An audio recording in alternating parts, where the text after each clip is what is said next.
L'actualité aujourd'hui se prononce internationale avec la mort de Idriss Déby, Papa Sane, une mort brutale et brusque. waaw brutale et brusque mais xam nga la laa si bëgg a def. ba xam nga ni du information internationale la gaa par rapport à nos frontières sénégalaises mais information locale la de nationale la de. ah dañoo nduru de. lu tax laaj ma kay lu tax xam nga MD am na benn vidéo boo xam ni baa xulee say bagage yooyu daa ko gis xamee lan moo xew renouvellement du processus de néocolonialisme moo xew actuellement dégg nañu jàngat yi dégg nañu xalaat yi yëpp macha allah kan moo jàppale Idriss Déby mu daaneel Hissène Habré le 1er décembre 1990 kan la. Nasaraan si bleu blanc rouge. France bi Idriss Déby tollee ci 27e année au pouvoir le processus bi tàmbali. kilifa yi fi nekk Afrique yëpp gaañi bu ñu leen di waajal. dafa am ñaar ba ñett ñoo xam ne ñooy wax ñooñu bu ñu commencé wax rek fi mu ne nii président Macky Sall bu yow mu bàyyi xel bu baax ñooñu bu ñu commencé wax rek na waaj te ànd ak sénégalais yi mooy ndam keneen ku ko ci deful ci say dëkk ñàkk nga. lan moo xew à 27 ans au pouvoir RFI commencé def entretien exclusif Idriss Déby France 24. def entretien exclusif Idriss Déby ñu commencé waxtaan ca waxtaan ba ñu commencé naan ko le processus de démocratisation commencé naan ko Soxna Fall xasma yàlla. mais pas Assane. Ndiaye. Excusez-moi. On annonce également le décès du fils d'Idriss Déby. Il faut vérifier. Il faut vérifier l'info. loolu après ñu xool ko. ba moom tamit reyuñu ko ndax. On nous dit c'est un autre coup d'état hein. am na fu ñu jëm.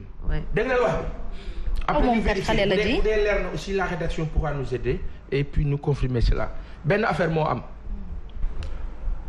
déglu leen bu baax li ñuy wax du xam-xam nag dañoo laaj boroom xam-xam yi ba pare xulli bi ñu xullee lañu gis moo la bu RFI commencé wax Le Monde commencé wax France 24 commencé wax rek affaire mu mel ni benn vent buy commencé di ubbeeku. loolu mooy lan ca entretien bu mujj bi mu def ak France 24 ci 27e année bi li ñu waxtaane mooy vous êtes au pouvoir depuis autant d'années pourquoi vous ne pouvez pas aussi céder le pouvoir la réponse d'Idriss Déby MD vidéo bi bu dee jàppante na nga may ñu ko bu jàppandiwul c'est pas grave la réponse moo am solo mais monsieur, je vous dis tout de suite que le processus, c'est vous, monsieur. Dans l'entretien, Idriss Déby avoue que France, ñooy organisé. Mais monsieur, c'est vous. Maintenant, les populations, ce qu'elles veulent, nous aussi, nous voulons cela. Nous allons adhérer. Nangam. Carte gi commencé leer. loolu bu ko RFI defee wala France 24 defee xam nga lan la. mooy avant-gardiste yëglu mooy day mel ni avant-goût rek. ñu def benn pré-annonce nga xam ni que àdduna bi dañuy yëgal waa àdduna bi ni leen bon kii dafa war a dem mais ça tient sur 3 années sur 2 années sur 4 années boo amul dégg-dégg nag yow moom fa ñuy tere ak yow mooy fii ñu mujj rek amuñu kayit wala preuve buy wane ni loolu la de mais ci géostratégie mondiale. 5 heures du matin ma déglu RFI ma reetaan parce que li njëkk a ñëw seen xel ci seen rencontre ak seen waxtaan. dañu waxtaan ak Michel Roussin nekkoon na fi ay temps fii ci Sénégal Michel Roussin bokk na ci ay négociations yu bëri yu doon am Afrique centrale ak Tchad muy expliquer ne Idriss Déby c'est un grand soldat ñoom tubaab bi noonu la ñuy waxee ci début un grand soldat est parti mais maintenant Benjamin Netanyahu Israël dem na ci Déby lu yàggu Netanyahu mosul ñëw Sénégal waaye dem na ci Idriss Déby lu tax mu dem ci Idriss Déby question la c'est à voir mën nañ ci bàyyi xel mën nañu xam lu tax wante lenn am na waaw lenn am na la nga xam ni dafa permettre tey aujourd'hui tubaab lépp lu mu bëgg a def si jëmale ko si ñun. waaw da koy réussir. le Tchad le Cameroun ak Centrafrique dañoo bokk ay mbir yu yéeme. Idriss Déby en 30 ans de pouvoir fekkee na fa 5 présidents français François Hollande. Emmanuel Macron. Nicolas Sarkozy. François Mitterrand. ka newoon meeru Paris Jacques Chirac. 5. Kajales Cameroun Paul Biya. moom defe naa mu ngi ci 8 présidents. voyez un peu mais ku ci toog yaa ngi fa. nasaraan moo la fa baax. ci kàttanu borom bi. ñoom moom gouverner c'est prévoir moom continuité moom ñoo koy dund. ñoom ci seen organisation c'est sens de prévision boobu ngay wax. tubaab day def de sorte que tant que waa jaa ngi gérer suñu business. mu ngi baax ci ñun. ku fi ñëw du ko sonal amul problème. on va pas le taxer d'être dictateur Paul Biya dañ koy jàppee rek bon voilà un président africain qui réside en Suisse. dëkk Suisse. Paul Biya dëkk Suisse. qui gouverne un peuple là. vous voyez un peu. mais loolu nasaraan moo ko bëggee noonu léegi comme africain ñoom yeewuñu ñun muusuñu bëgguñu dara. bëgg nañ dara ñu teewee ñu ni après lan moo xew. Idriss Déby dem na ba benn jëmi jamono. mu gis ni que dafa war a résister def face pour mën a gérer dëkkam. lii xew 27e année ba. ñu ne waa yaa ngi commencé di indi tànk bukki ñoo ko fi tegoon le 1er décembre 1990 mu nekk colonel nangu nguur gi ci Hissène Habré. Idriss Déby boobu moo fay daanaka toutes les charges du procès bi ñu organisé fii à Dakar. pour jàpp kii di Hissène Habré nangam. gis ngeen yàlla ni muy àttee. ca yàlla. moom dem na. loo bëgg a wax Asma. te Papa Assane ci anam yi mu demee ak fi mu demee moo doy waar ba nga xam ne képp kuy njiit rek war nga cee bàyyi xel muy élection am na ñu prorose ni moom moo gagné moo am ndam suñu borom jëlee ko fi benn. ñaar moo di askanam. tubaab bi xëy na tu me diras moo ko tënk ba nga xamante ni defalul askanam li war. Vous avez vu les Tchadiens le pleurer? Ils sont là. Même ils sont apeurés, ils sont perdus. Ils sont contents presque. Parce que xam nga non li ñu dal metti. maanaam li tax mu metti mooy nasaraan dafa réussir ñaari affaire yu garaaw. daf ñu acculturer. waaw ba ñun ñu jàpp ni bu ñu làkkul tubaab duñu dara. mooy première bêtise ñun bañ nañ ko ba sunu ay tur fi ne nii baala bind soxna Fall. soxna ça s'écrit ci phonétique wolof X. nasaraan ñoo gëm loolu ne la non KH nga ko war a bindee. nga bind ko X ñu ne la pas Assane non bind ko ni ko nit ñi mën a liiree. indépendance foofu lay tàmbalee. dëgg la moom. ban tubaab nga gis. français ñu ne la Ngom. wala mu ne la Ngom. yenn saa yi ñaane na wax ko ni nga koy waxee. Mbenge. on dirait Mbenge. dëgg la wax Diop mu ne di yow. moom parce que moom culture am loolu la. yow sa culture mu bàyyi loola ko dindi loola ko ñàkkal fayda say mbir ba yow tey dem nañ sax ba wolof boo ko bindee normal da ngay soof nit ñi. ñenn ñi booy wax wolof bu dëgër sax am na ci ñoo xam da nga leen di soof. gis ngeen loolu wala ñu ni ki dafa kaw-kawe. te indépendance foofu lay tàmbalee. dëgg la indépendance mooy authenticité. mooy xam sa bopp. fonk ko bëgg ko fi mu ne nii soxna Fall mii lenn rek tax ma naw ko. ba toogee dana xam le ñaar. dana xam ne cantakun la. waaw. dana xam ne Louga la dëkk. dëgg la. daa am solo ci nit. loolu la ñuy wax identité ñun nag dañoo dem ba benn jëmi jamono. xool leen suñu kilifa yi ku ci tabaxul almadi pour yow tu n'existe pas. tekki yoo dara. te yow nga dëkk ginnaaw Njaxiraat wala ginnaaw Medina Yoro Fula nga war a dem foofu tabax fa pale bu toll ni àdduna. bilaay. nit ñi di la fa fekk tabaski. di fa ndam ak korité ak leneen. bu fekkee ni di nga baagante yoon boobu. yoon boobu di nga taxaw ci ñu defar ko. dëgg la. bu ko kilifa yëpp defee. sàggane seen bopp rek yoon yëpp dana baax.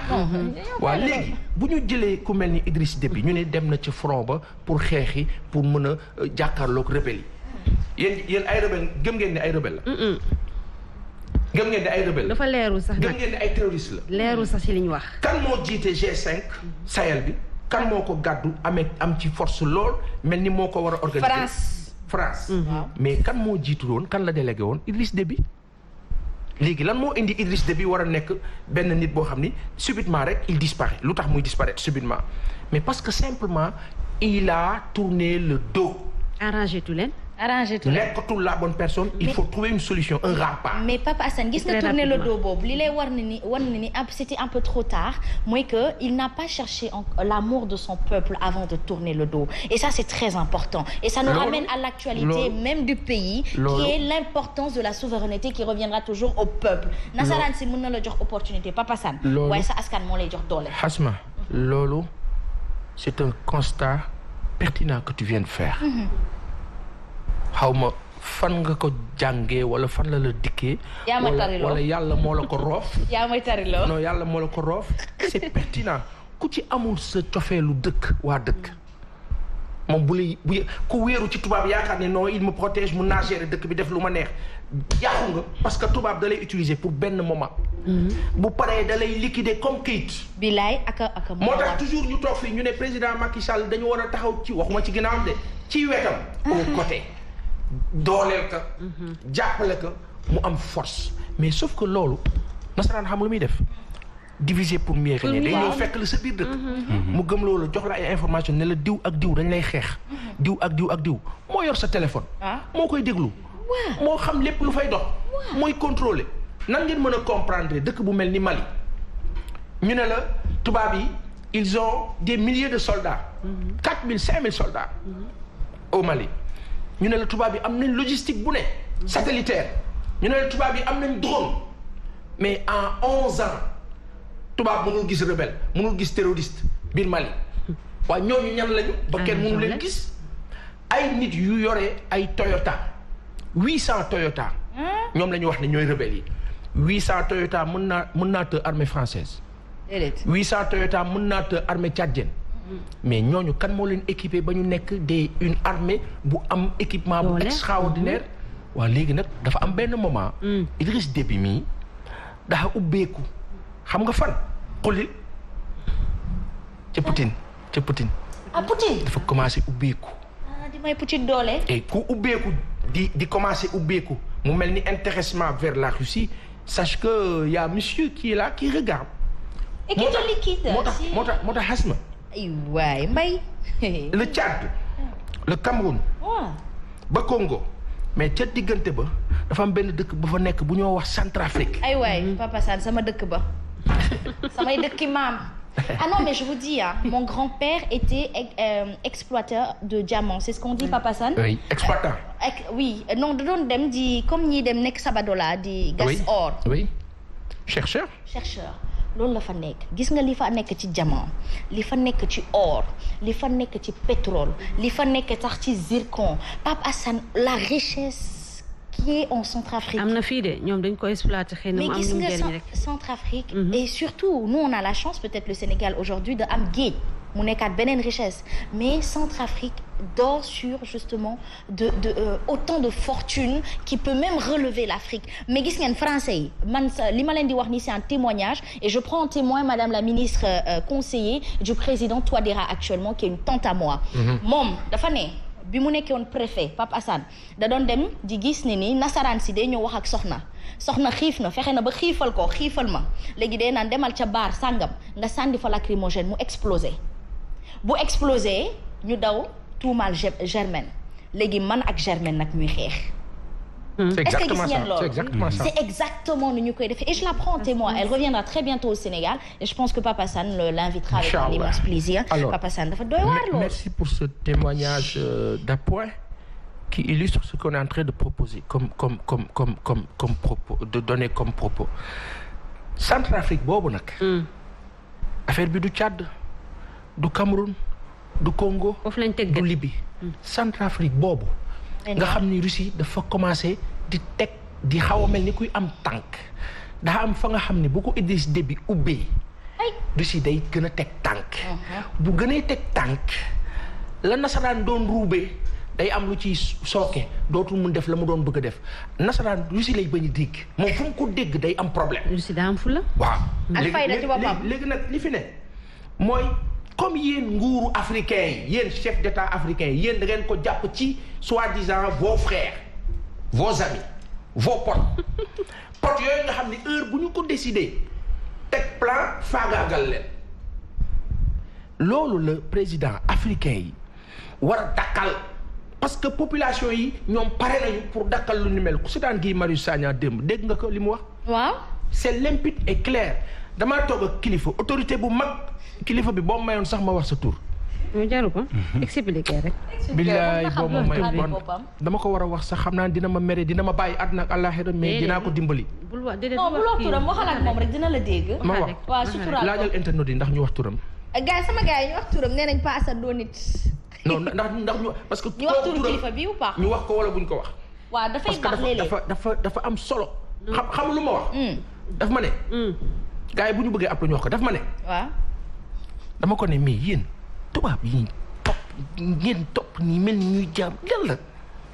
oh Assane tu sais il faut faire attention comme ni ñu koy waxee rek comme ñun da ngay pare fii nii plateau nii. ñu woo la tu sais booy moytul yàlla.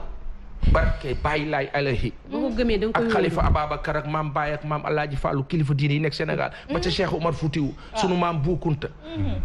ba ci sunu maam ba baax boobu ñu la wax El Hadji Ibrahima Sakho. barke Seydina Mohamed sallallahu alayhi wa sallam. il faut que dans ce pays-là on retourne à certaines valeurs à l'orthodoxie nit daa am la mu gëm moo la wéeruwaayam. kan moo mën a fekk ab taalibe Serigne Mountakha ba baax mi. ne ko waaw yow daal fi nga nekk daal bala dóorul yat loolu mooy gëm-gëm Sénégal dañoo war a gëm suñu boroom fonk ka ànd ak moom wóolu ko bàyyi ka ak suñu bopp président de la république bu toog biir Sénégal jàpp ni yow boo wóoloo yàlla gëm ko ànd ak moom dem ak moom da ngay am jafe-jafe parce que nasaraan dafa taxaw sa kanam na la leen ne di nga am jafe-jafe parce que yàlla da lay seetaan ak moom. par conséquent. te sa bopp rek ngay xalaat bu dee noonu nga koy defee. noonu nga koy defee ça veut dire sa bopp rek ngay xalaat. yàlla sax delloo ko cëram. par conséquent. xasma. naam. li fi ne mooy ku mel ni président Macky Sall gis naa benn photo bu ñu def 4 chefs d'État plus moom muy 5 gis naa ñëpp gis nañ photo bi. mais yàlla na ko yàlla sàmm. amiin moom ak yeneen chef d'État yi fi ne yëpp. yàlla na yàlla sàmm leen sàmm seen njaboot dara bañ leen dal. kenn bañ leen faagaagal yàlla roof leen baax. ba ñu tegu si yoon bu baax bi parce que yoon bu baax bi. chef d'état bu si teguwul. daa am na nga xam ne noonu ngay mujjee malheureusement doo am maanaam sa mujj dafay metti te jaru ko Idriss Déby. ma tëggee foofu. Idriss Déby dem na ñu ngay wax ne doomam bi dem na ma fàttali nag benn affaire. ñu bàyyi ci xel. démentir waat nañ ko de waaw dafa dañuy bàyyi ba info bi leer léegi xam nga léegi nag foofu nag laa bëgg a tëjee. foofu neex. ay akamaa la jëli Pape Assane ay Pa Assane doo nit. waa kii luñ ko sangee. dikkal. macha allah nasaraan si yow da ngaa naan seen xel xanaa li nga dégg seen laakata. macha allah. waaye lay ñu ko tontuma. allahu akbar. xam nga lu xew. est-ce que jëli ngeen. waa dikkal ko mu dikk. yow loo jëli. Pa Assane xam nga noppee ko rek. alhamdulilah jërëjëf léegi yaa ngi wax sànq ne faagaagal nañ ko et cetera. ci yàlla. Idriss Déby ci information tubaab bi xam lan lañ nekk di def di nu gëmloo ne doomam dafa bokk ci complot bi. waaw. du dëgg. maa leen di wax ne fii du dëgg. pour ñu rey après doom bi tamit su dee dafa dëgër bopp. dama lay wax lu mel ni lii dégg lu baax li ma lay wax. xam nga lan moo la xew. rey entourage. dañuy woon am na nag kilifa yu baax boo xam demee fi ne ñu ngi ñuy xool naan mi kii booy bi dëgër na fit kii li muy wax ko teg. daa am lu nga xam ni. nit ñi dañuy wax rek. daa am lu nga xam ni Sénégal ak Afrique dañ fa tolloon léegi def africains yi dañoo yeewu feneen. bu baax. xam li xew te nag France mën nañu def attention ci benn affaire ñu ngi continuer di def seeni mbir xam nga lan mooy xew dañuy xëy bis France yëpp nekk der bu ñuul métissage bi day dem ba am doole. waaw yow maa la wax. ñu coloniser leen ci beneen fànn. bu dee yéen ak ñuy déglu yéen waa. jël seen ay doom jur ak ñoom. waaw ba mu seen réew. toog fa ba président bu ñuul jiite leen. ay waay mais regardez avec les équipes nationales de la France. ci catégorie yëpp. waaw parce que comme France Afrique bi la ñuy dund. foofu la Marine Le Pen di waxee. waaw moom da koo dégg. da koo xam moo tax choix la nag. soit vous nous laissez en paix. ñu seq partenariat. wala vous continuez votre processus amul problème. waaye ñun daanu fa juraat moom seen dëkk. libéré africain loolu luy ñëw la ca kanam. dama bëgg a wax rek benn affaire ma tëjee ko. xasma yàlla naam. Germaine soxna ak monsieur Ndiaye. ak kilifa yi ñu seetaan ak ñi ñu seetaan. daa am la nga xam ne Guy Marius mu ngi kaa wax te dëgg la. nit boo nangoo ñu def la jaam nga doon jaam. président Abdoulaye dem na ba jële fi armée française te dara ñaaw. dëgg la te anam yi mu gën a rafetee. ba jàppee sa bopp chocolat rek ñu def la chocolat. Idriss Déby dafa dem ba benn moment mu ne damay fippu pour réorganiser la chose qu'est-ce qui s'est passé. la Libye ngeen désarçonné ko kan moo ko def Nicolas Sarkozy jaxase ko yàqate ko daal di ñëw ne Maliens yi gis ngeen de jihadistes yi ñu ngi ñëw terroristes yi ce qui est archi faux. Boko Haram ñan la ku leen di jaay arme kuy jaay arme Boko Haram France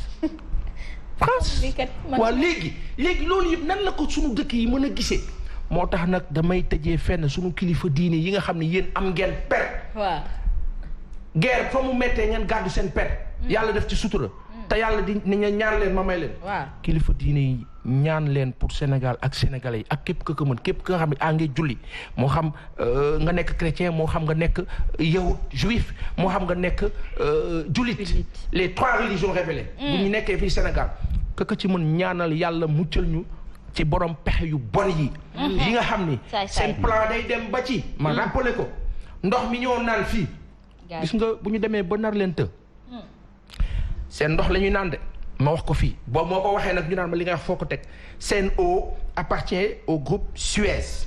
Le groupe Suez est dirigé par Bertrand Camus.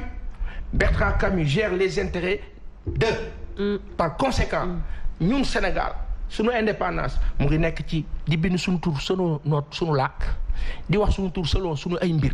te ça commence par les médias que les médias écrivent la phonétique wala que nit ñi sol li ñuy produire di sol li ñuy produire moom sunu nit dafa moom boppam. te gis nga Paasan li nga wax noonu dañu koy ànd ak yow léegi président Macky Sall jamono ji xam ngeen jamono rëcc la ci moom. nañ ko jàppale. nañu ko jàppale moom mu jàppale ñu jàppale boppam moom mu jàppale ñu. ba pare jàppale boppam. te man dama am envie ñu taxawu ko mooy suñu ndam.